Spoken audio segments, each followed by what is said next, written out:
সব থেকে মূল্যবান জিনিসের নাম সময়। সব থেকে মূল্যবান জিনিসের নাম কি?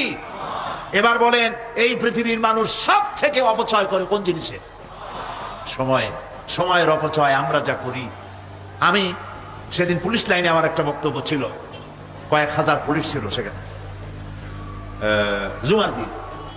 আমি বলছিলাম জুমার আগে তাদের সামনে, আজ আপনাদেরকে বলি, বাড়িতে আজকে রাত্রে ক্যালকুলেটর না থাকে যদি কাগজ কলম হাতে নেন।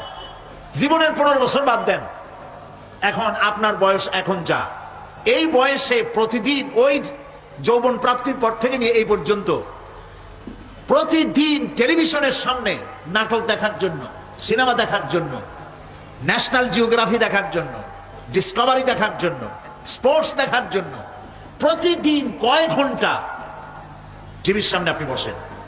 এরপরে আপনি এগুলিকে সপ্তাহে কয় ঘন্টা হয়, মাসে কয় ঘন্টা হয়, বছরে কয় ঘন্টা হয়। বয়স এখন আপনার 50 বছর, 15 বছর বাদ দেন, 35 বছর। হিসাব করেন কয় বছর আপনি টেলিভিশনের সামনে বসা ছিলেন।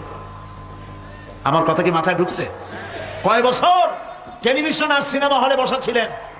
চায়ের দোকানে গল্প করতে গিয়ে, আড্ডা মারতে গিয়ে কতটা সময় নষ্ট করেছেন? রবীন্দ্রনাথ, যতীন্দ্রনাথ, যোগীনাথ, তারপরে আরো কি, এই যে শরৎচন্দ্র, এই সমস্ত এই নাম মনে আসলো, কবি, সাহিত্যিক, ঔপন্যাসিক, নাট্যকার, তাদের বইপত্র, গল্পের বই, ভূতের গল্প, এই সমস্ত গল্পের বই পড়িয়া জীবনে কতটা সময় নষ্ট করেছেন। সবগুলি এক জায়গায় করেন, এরপরে আপনার চোখ ছানা বড় হয়ে যাবে, দেখতে পাবেন আপনার জীবনের উল্লেখযোগ্য 35 বছরের কম করে হলেও 20 বা 25 বছর অপচয় হয়ে গেছে, নষ্ট হয়ে গেছে। ইন্না লিল্লাহি ওয়া ইন্না ইলাইহি রাজিউন। জীবনের সব থেকে মূল্যবান সময়গুলি নষ্ট করে ফেলেছি আমরা। আল্লাহ পাক বলেছেন, পরীক্ষা নেওয়ার জন্যই এই পৃথিবীতে দিয়েছিলাম। এখন ওর পরীক্ষা, ছাত্রের পরীক্ষার সময় 3 ঘন্টা, রেজাল্ট আউট হবে এখন।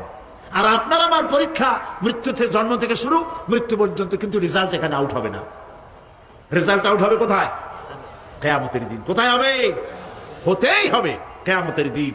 সেদিন এই পৃথিবীতে যারা ভালো কাজ করবে, ভালো কাজের জন্য আল্লাহ পুরস্কার দিবেন, আর মন্দ কাজ যারা করবে তাদের জন্য তিরস্কার তারা পাবেই।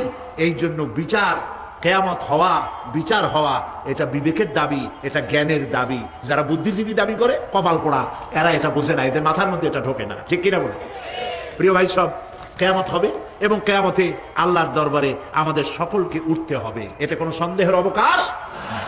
এবার দেখেন, আল্লাহ পাক এবার যুক্তি দিয়ে বুঝাচ্ছেন। সুবহানাল্লাহ বলেন। তোমরা যারা বলো যে মরে যাব, পচে যাব, মাটির সাথে মিশে যাব, আবার জিন্দা হব কেমনে? আল্লাহ বলে, কেমনে জিন্দা হবা বুঝাই। সুবহানাল্লাহ বলেন। আল্লাহ রাব্বুল আলামিন বলেন, আল্লাহুল্লাযী আরসালার রিয়াহা ফাতুসিরু সাহাবা ফাসুকনাহু ইলা বালাদিন মাইয়িতিন ফাআহইয়ানা বিহিল আরদা বা'দা মাউতিহা কাযালিকান নুশুর। আল্লাহ পাক বলেন, লক্ষ্য করে দেখো, সমুদ্রের লবণাক্ত পানিগুলি বাষ্পীয় আকারে মেঘমালায় পরিণত করে দেই, আর বাতাসকে হুকুম করি মেঘটাকে টেনে নিয়ে যাও অমুক জায়গায়। আল্লাহ যেখানে বৃষ্টি দিতে চান, বাতাস মেঘকে ঠেলে নিয়ে সেখানে নিয়ে আসে, বৃষ্টির পানিগুলি পড়ল। আল্লাহ পাক বলেন, আকাশের সেই বৃষ্টির পানি দিয়া মরা জমিনকে আমি জিন্দা করে দিলাম। ফাআহইয়ানা বিহিল আরদা বা'দা মাউতিহা, এই মৃত্যু জমিনকে আমি জিন্দা করলাম। সেখানে তুমি বীজ বপন করলে, সেই বীজগুলি, বীজের মাথা ফাটাইয়া চারাগুলি কে বের করে দিল? মাটির আস্তরণ, মাটির আস্তরণের মধ্যে কদুর বিচি, লাউর বিচি। আপনারা কদু কন না লাউ বলেন? যেটাই হোক, বুঝলেই হইল, কদু অথবা লাউ একই কথা।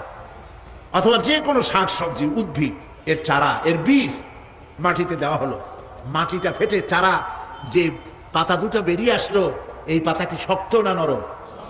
তাহলে মাটিটা ফাটাইয়া পাতা দুটো বাইর করে দিল কে? সুবহানাল্লাহ বলে। মরা জমিন থেকে, মরা জমিনে বৃষ্টির পানি দিয়ে জমিনটাকে জিন্দা করে তার ভিতর থেকে আমি এভাবে করে জিন্দা করি, উদ্ভিদগুলিকে জিন্দা করে দেই, ঠিক একইভাবে কাযালিকান নুশুর, এইভাবে করে কিয়ামতে তোমাদেরকে উঠানো হবে। সুবহানাল্লাহ। লাল শাক দেখছেন? লাল শাক খান না আপনারা? বিচিগুলো ছোট ছোট বিচিগুলি ছড়ায় দেন, দেখবেন কয়েকদিনের মধ্যে মাটির থেকে সব উদ্গত হয়ে যাবে।